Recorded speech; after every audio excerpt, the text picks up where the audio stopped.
پانی کا عالمی دن 1993 سے ہر سال 22 مارچ کو منایا جاتا ہے۔ پانی کا عالمی دن پانی اور پانی کے عالمی بحران سے نپٹنے کے لیے کارروائی کی ترغیب دیتا ہے۔ پانی کے عالمی دن کی بنیادی توجہ 2030 تک سب کے لیے پانی اور صفائی ستھرائی کے پائیدار ترقی کے ہدف کے حصول کی حمایت کرنا ہے۔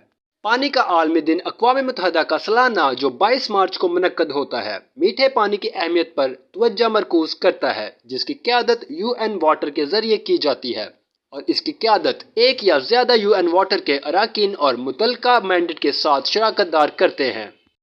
22 مارچ تک کی قیادت میں لوگ اور ادارے عالمی عوامی مہم میں حصہ لیتے ہیں، عالمی یوم آب کی تقریبات کی میزبانی کرتے ہیں اور مواصلات، وکالت اور سوشل میڈیا کے ذریعے تھیم کو فروغ دیتے ہیں۔ اس دن ہی اقوام متحدہ کی عالمی پانی کی ترقی کی رپورٹ جاری کی جائے گی، جس میں مہم کے طور پر اسی موضوع پر توجہ مرکوز کی گئی ہے اور فیصلہ سازوں کو پالیسی کی سمت کی سفارش کی گئی ہے۔ یہ مہم اربوں کے عالمی آن لائن سامعین تک پہنچتی ہے اور زمین پر ہزاروں لوگوں کو گفتگو اور مباحثے میں شامل کرتی ہے، بیداری پیدا کرتی ہے اور پوری دنیا میں فیصلہ سازی سے آگاہ کرتی ہے۔ پانی تک رسائی انسانی حق ہے، اس کے باوجود 2.2 بلین پینے کے پانی کی محفوظ خدمات کے بغیر رہتے ہیں، جس کے ان کی زندگیوں اور وسیع تر معاشرے پر تباہ کن اثرات مرتب ہوتے ہیں۔